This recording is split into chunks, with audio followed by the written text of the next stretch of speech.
అశోక్ మేమందరం ఒక బ్యాచ్మేట్స్. నాకు ఈ డిపార్ట్మెంట్ రాకముందే మా క్లాస్మేట్ పప్పుల ప్రభాకర్ దగ్గరికి రెగ్యులర్గా వచ్చాడు. వాళ్ళిద్దరు ఇంటర్ క్లాస్మేట్స్.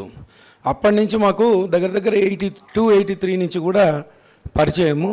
మేము ఇప్పుడే ఇంతకుముందు మన సుదర్శన్ చెప్పినట్టు రారాపోరా అనుకునే బ్యాచ్లలో మేము కూడా చాలామంది అన్నట్టు ఎంత ప్లానింగ్ ఉంటుందో, ఎంత భక్తి ఉందో అన్ని రకాలుగా కూడా చాలా జాగ్రత్తలు తీసుకునేవాడు అందరితో. ఇంతకుముందు మన వెనకృష్ణారెడ్డి గారు చెప్పినట్టు ఈ మధ్యలో ప్రతి రిటైర్మెంట్ ఫంక్షన్కి వచ్చి వెనకృష్ణారెడ్డి గారు అందరినీ ఇన్స్పైర్ చేస్తున్నారు. అవసరం అది. ఎందుకంటే ఆ రోజులలో ఏ రకంగా పనిచేశామో ఎంత జాగ్రత్తగా, ఎందుకంటే వేదిక మీద ఉన్న మన రిటైర్డ్ ఈఎన్సీ గారు, సంజీవరావు గారు కానీ వీళ్ళంతా ఒక టీం, ఒక పద్ధతులలో ఆ రోజులలో పనిచేశాం. అయితే చివరిగా సారు ఇప్పుడు రిటైర్ అవుతున్న సందర్భంగా భావి జీవితము ప్రశాంతంగా గడవాలని మాకంటే ఎక్కువ కూడా కుటుంబ సభ్యులు కోరుకుంటున్నారు. కాబట్టి ఆ టూర్ ప్రోగ్రామ్ కూడా ఆయనకు రెడీ అయిపోయి ఉన్నది.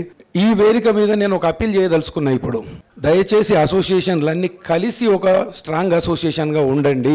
నేను ప్రతి సందర్భంలో ఎక్కడ పోయినా చెప్తున్నా. నేను ఇక్కడున్న జోన్ 5 మిత్రులు కానీ జోన్ 6 కానీ మర్చిపోండి. సీనియారిటీ షోస్ అనేటి మీరు ఇంతకుముందు చెప్పారు. వీళ్ళు త్రిమూర్తులు, వీళ్ళందరూ మేము అనేటిది ఇప్పుడు మన శివకుమార్ సార్ మాట్లాడినట్టు వాళ్ళు గత సార్లు ఈ 10 ఏళ్ళు మాట్లాడుకున్నది సీనియారిటీ ఇష్యూయే, వాళ్ళ బ్యాచ్ గురించి.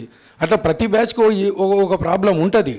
అట్లని చెప్పేసి మనము అసోసియేషన్స్ డివైడ్ అయ్యి ఇప్పుడు ఇక్కడ వాళ్ళు అక్కడికి వెళ్ళకుండా, అక్కడ వాళ్ళు ఇక్కడికి వెళ్ళకుండా చేస్తే మటుకు నిజంగా మనం లాస్ అవుతాము. ఎందుకంటే డే టు డే యాక్టివిటీస్లలో ఎవరికైనా ఇది ఇబ్బంది వస్తే అసోసియేషన్ మాత్రమే సాల్వ్ చేయాలి. కాబట్టి ఆ అసోసియేషన్ స్ట్రాంగ్గా ఉండాలని నేను అసోసియేషన్స్ నుంచి డెవలప్ అయిన వ్యక్తిగా నేను చాలా స్ట్రాంగ్గా కోరుకుంటున్నా.